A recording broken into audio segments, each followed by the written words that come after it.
Herkese merhaba, kanalımıza hoş geldiniz. Bugün hep birlikte görmüş olduğunuz beremizi yapacağız bu videomuzda. Bu videomuzda kullandığımız malzemelerimiz şöyle 7 numara şiş kullanıyoruz. Şu şekilde rengarenk pomponlarımız var.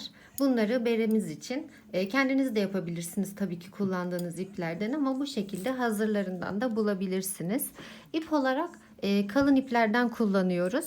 Şöyle Nako'nun bu şekilde iplerimiz var. Ören Bayan'ın Tanje ipini de önerebilirim. Aynı şekilde şöyle mesela Alize'nin maxi ipi de aynı kalınlıkta olduğu için onu da kullanabilirsiniz. Eğer elinizde Alize'nin midi ipi varsa bunu da 2 katlı şekilde uygulayabilirsiniz. Aynı kalınlığa denk gelecektir. Malzemelerimiz bu şekilde. Artık videomuza ve modelimizin yapımına başlayabiliriz. Modelimizin başlangıcında önce lastik kısmını yaparak başlıyoruz. İlmek sayısını kafa ölçüsünü aldıktan sonra atarsanız daha sağlıklı bir sonuç elde edebilirsiniz. Ben şimdi normal standart boyda yapacağım. O yüzden toplam 60 tane ilmek atıyorum. Şöyle ilmek atmaya başlıyorum. Toplam 60 tane ilmek atacağım.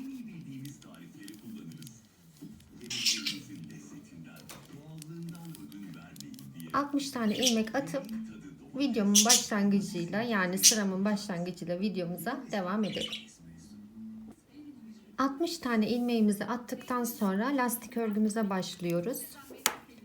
Lastik örgümüze de önce ilk ilmeğimizi örmeden alıyoruz.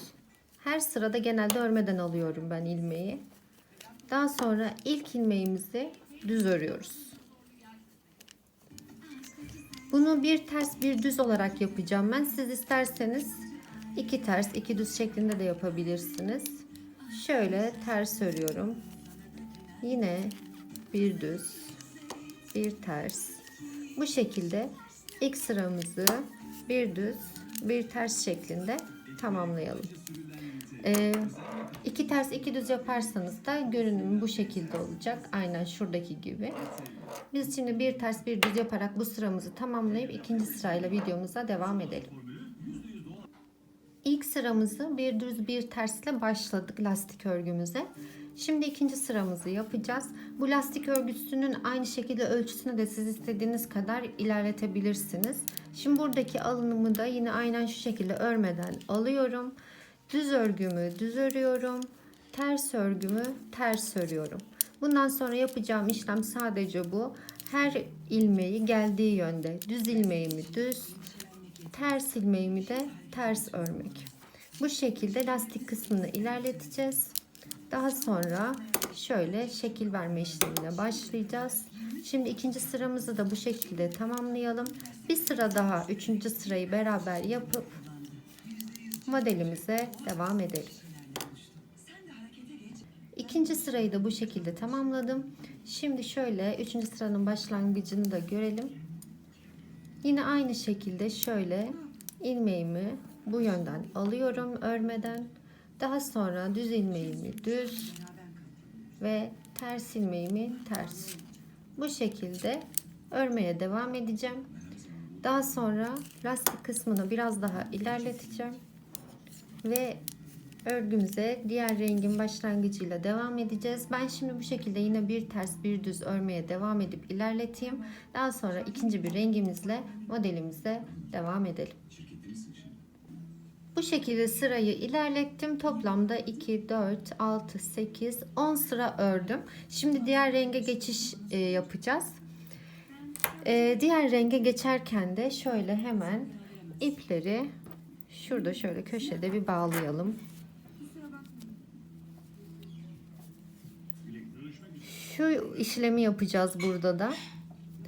Ben daha sonra dikerken kolaylık olsun diye ilk ilmekleri de zaten şimdi ikinci renkte de göreceksiniz. Örmeden alıyorum ya. Bu daha sonra dikerken hem bize bir kolaylık sağlayacak.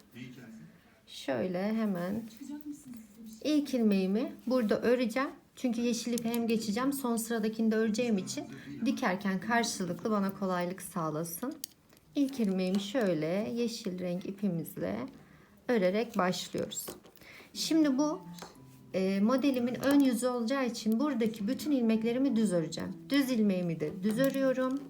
Ters ilmeğimi de aynı şekilde düz örüyorum. Yani bütün ilmekleri düz, sadece aynı yönde örüyorsunuz. Tersleri de bu şekilde düz ilmeğe çeviriyoruz. Bu şekilde ters ilmeğimi de düz, düz ilmeğimi de düz. Şimdi bu şekilde ön sıramızı, düz ilmeklerimizi çevirmiş haliyle ilerletelim. Bütün ilmeklerimizi bu yönde düz ördük. Şimdi arka sırada aynı şekilde bütün ilmeklerimizi ters öreceğiz. Şöyle ilmeğimizi örmeden alıyoruz. Bütün ilmeklerimizi ters örüyoruz. Önde düz, arkada ters. Yapacağımız işlem bu. İlk sırada bu şekilde yapıyoruz. Daha sonra şimdi bu kalp şekillerini vermek için üçüncü bir rengimizle de başlayacağız. Sadece bu iki sırayı. Ama siz isterseniz tabii ki bunu bu şekilde devam edip daha sonra yani bayağı bir düz bu renkle ördükten sonra da sadece birkaç sırada da kalp yapabilirsiniz. Ben şimdi bu modeldeki gibi yapım aşamalarını size göstereceğim. Şimdi burayı da bu şekilde bitirelim. Diğer sırayla videomuza ve artık kalp yapma işlemine de başlayalım. Arka sıramızı da bu şekilde tamamladıktan sonra artık diğer renge ön kısımda geçiyoruz. Şöyle yapıyoruz. İki ip bundan sonra beraber götüreceğiz. Kalp yapmak istediğiniz rengi şöyle yeşil ipimizle biz ipimize bağlıyoruz. İki ipi beraber götüreceğiz bu sıramızda. Arka kısım olacağı için zaten bu sıkıntı olmayacak. Ön kısımda artık kalp şeklini almaya başlayacak. Ben ilk başlangıçta bu sayıda 3 tane ilmekle başlıyorum. Şöyle gösterelim ve devam edelim. İlk ilmeğimizi aldık. İkinci ilmeğimi örüyorum ve üçüncü ilmeğimi beyaz renkle kalp yapacağım renkle. Yeşil ipimi bu şekilde bırakıp şöyle beyaz ipimi bu şekilde örüyorum. Daha sonra bu ipi bırakıp tekrar yeşil iple 5 tane örüyorum. 1 2 3 4 ve 5. Bunu da neden yapıyorum? Diğer bir sırada şöyle ortalıyorum ya. Aynı şekilde bu 5 tane ilmeği şu ortadaki üçüncüsünde kalp yapabilmek için. Şimdi altıncıya tekrar kalp için diğer rengimi şu şekilde gördüğünüz gibi bir ilmek örüyorum. Ve yine aynı şekilde ipi bırakıp tekrar yeşil iple 5 tane örüyorum. Şöyle 1 2 3 4 ve 5.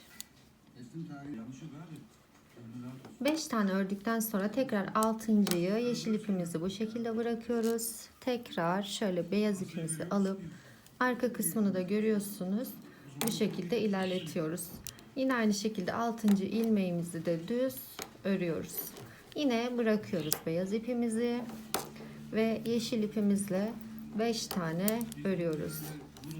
1 2 3 4 ve 5. 5 tane ördükten sonra şöyle ipimizi bırakıyoruz. Arka kısmı da göstereyim. Beyaz ipimizi alıp 6. ilmeğimizi örüyoruz. Bu şekilde şimdi örmeye devam edelim ve sıra sonuyla hem de diğer sıranın yani arka kısmın başlangıcıyla videomuza devam edelim. Sıra sonuna geldik. Şöyle yine 5 tane ilmeğimizi ördük. 6.'ya yine şöyle diğer rengimizi örüyoruz ve şöyle yeşil rengimizle tekrardan sıramızı tamamlıyoruz. Sayıya istediğiniz gibi karar verebilirsiniz. İsterseniz bundan daha da az yapabilirsiniz. Burada sırayı ben bitirdikten sonra gördüğünüz gibi şöyle yapıyorum. Şuradaki ipimi kesip sabitliyorum. Çünkü diğer sıraya yine sıramın başında başlayacağım ve aynı şekilde şimdi öreceğim sıra, yani arka sırayı da sadece yeşil renkli öreceğim için ön sırada kullandım ve bitti bununla işlemim. Şimdi arka sırayı sadece yeşil renkli öreceğiz. Onu da yine ilk ilmeğimi örmeden alıyorum. Yine arkadaki bütün ilmeklerimi ters örüyorum. Bu şekilde şöyle ters örüyorum. Sıra başına kadar bütün ilmeklerimi ters. Şimdi arkadaki bu ilmeklerimizi ters örelim. Diğer sırayla, yani önde tekrar beyaz ipimizi de bağlayıp diğer sırayla videomuza devam edelim. Arka sırayı da ördükten sonra gördüğünüz gibi şöyle modelimiz çıkmaya başlıyor. Yine aynı şekilde bu sırada başlarken de yine ipimizi bağlıyoruz. Daha sonra zaten bu iplerin hepsi temizleniyor tabii ki. Bu şekilde bağlıyoruz ve diğer sıramıza da başlıyoruz. Hem de modelimize devam ediyoruz. Dediğim gibi her sırada böyle yapmak zorunda da değilsiniz. Düz bir şekilde devam edip sadece aralarda da yapabilirsiniz. Şimdi ilk başlarken 3 tane yapmıştık ya. Şimdi ilk yapacağım bu sıradaki şu kalp modelini şuradaki şu 5 ilmeğin ortadakine, üçüncüsüne yapacağım ki ortada devam etsin. Aynen bu şekilde modelim ortaya çıksın diye. Burada da yine ilmeğimi örmeden alıyorum. 5. ilmeğin, yani şurada orta ilmeğe gelene kadar 1 2, yani ortadaki ilmeğimize geldik. Şurada 3. ilmeğimizi şöyle geçirip yine diğer renk ipimizle örüyoruz ve bırakıyoruz. Tekrar yeşil ipimizle yine aynı şekilde şu aradaki 5 ilmeğin ortadaki üçüncüsüne kadar yeşil renk örüyoruz. Bu şekilde. Şimdi bu aradaki ilmeğimize geldik. Yine ipimizi bırakıyoruz. Şöyle diğer renk ipimizi alıp örüyoruz ve yine aynı şekilde bu sefer ilmeği ördükten sonra yeşil ilmekle yine şu 2 ilmek arasındaki 5 ilmeğin üçüncüsüne kadar örüyoruz. 1 2 3 4 ve 5. Zaten yine aralarda 5'er ilmek oluyor. Daha sonraki sırada bu sefer yine bu 5 ilmeğin arasındaki 3. ilmeklere yapacağız. Yine 3. ilmeğimize geldik. Şöyle arkadan ipimizi alıyoruz ve 3. ilmeğimizi örüyoruz. Bu sırada da bu şekilde devam ediyoruz. Yine aynı şekilde sıra sonuna kadar devam edelim. Sıra sonunda bu şekilde 4 ve 5 sıra sonuyla ve yine arka sıranın örme işlemiyle videomuza devam edelim.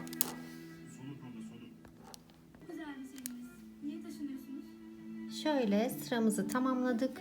Yine son ilmeği yaptıktan sonra ipimizi bu şekilde yine sabitliyoruz ve arka sıradan ters örgüyle modelimize devam ediyoruz.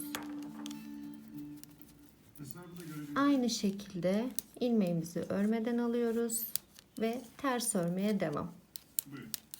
Bu şekilde arkada sadece ters örgü örüyorsunuz. Şimdi bir sıra daha önden şu kalp yapma işlemini beraber yapalım ve videomuza devam edelim.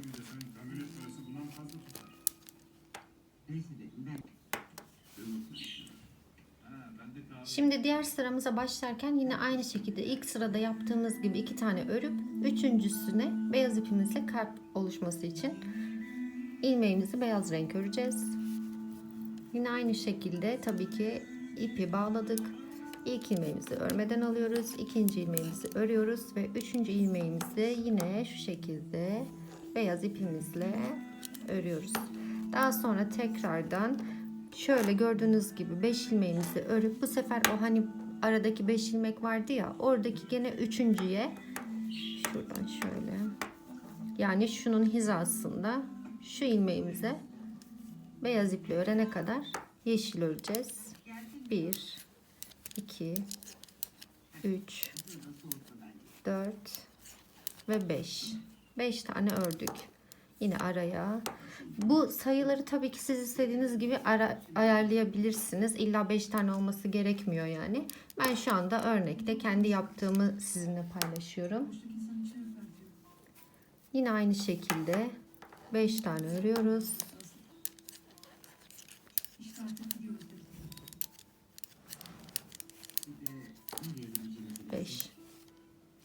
Ve yine aynı şekilde araya beyaz ipimizle bir ilmek daha. Bu şekilde modelimizi devam ettiriyoruz. Zaten gördüğünüz gibi çıkmaya başladı model ortaya. Şöyle zaten bunun üst hizasında oldu. Hizayı aynı şekilde gördüğünüz gibi bunların üstünden ayarlıyoruz. Yine aynı şekilde bu sırayı bitirdikten sonra arka sırayı ters örüyoruz.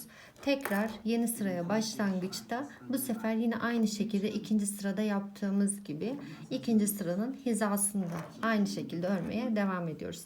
Biz bu şekilde şimdi modelimizi ilerletelim.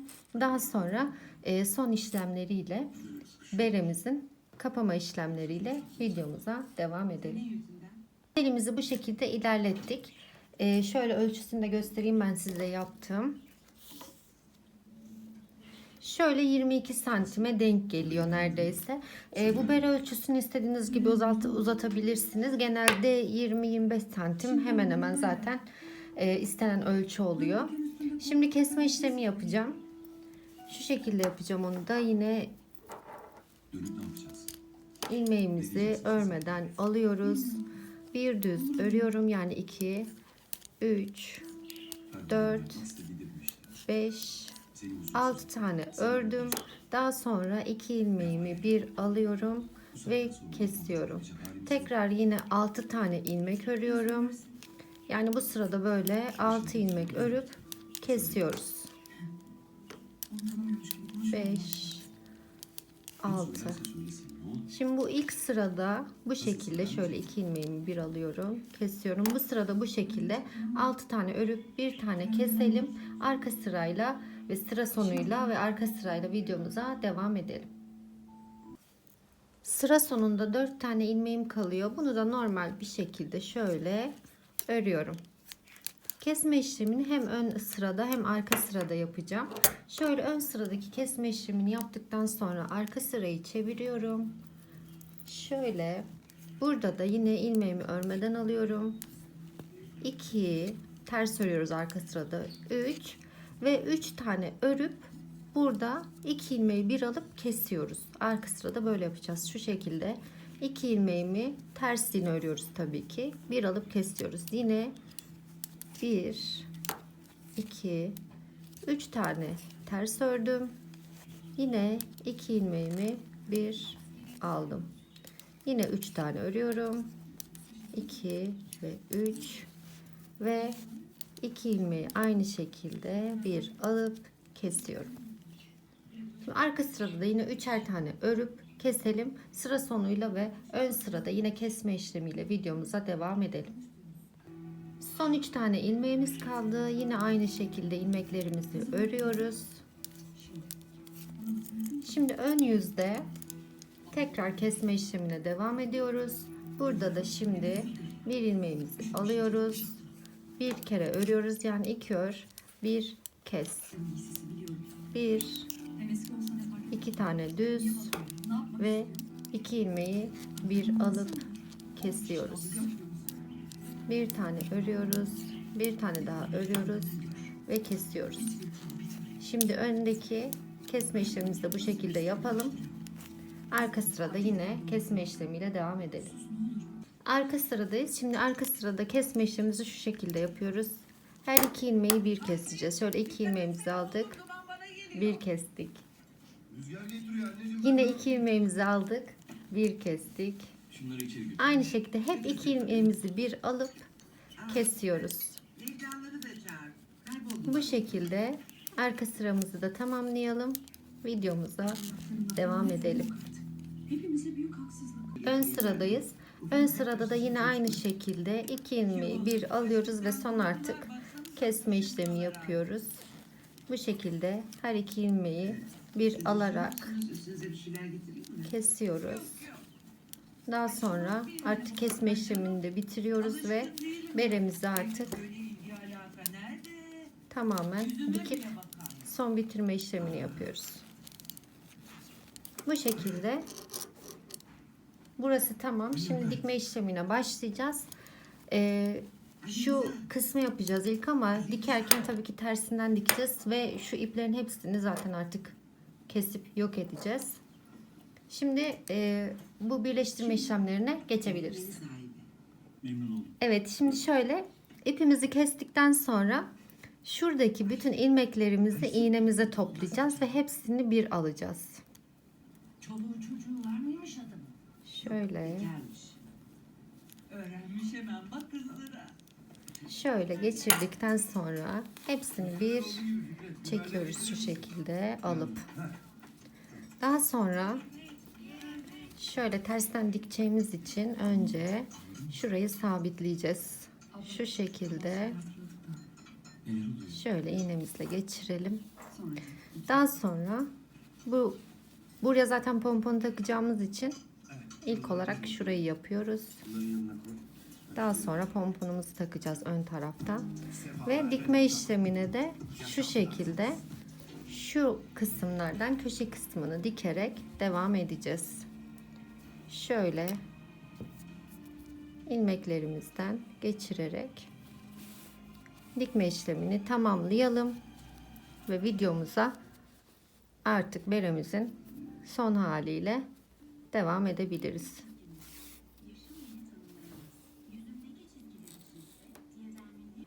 Ve modelimiz bu şekilde artık son halini aldı. Umarım anlatımımızı beğenmişsinizdir. Tekrar yeni bir videoda, yeni bir modelde görüşmek üzere. Deneyeceklere şimdiden kolay gelsin. Bize soru sormak istediğiniz veya videosunu hazırlamamızı istediğiniz modeller varsa Instagram hesabımızdan veya yorum kısmından bize yazarsanız çok mutlu oluruz. Yeni bir videoda görüşmek üzere. Hoşça kalın.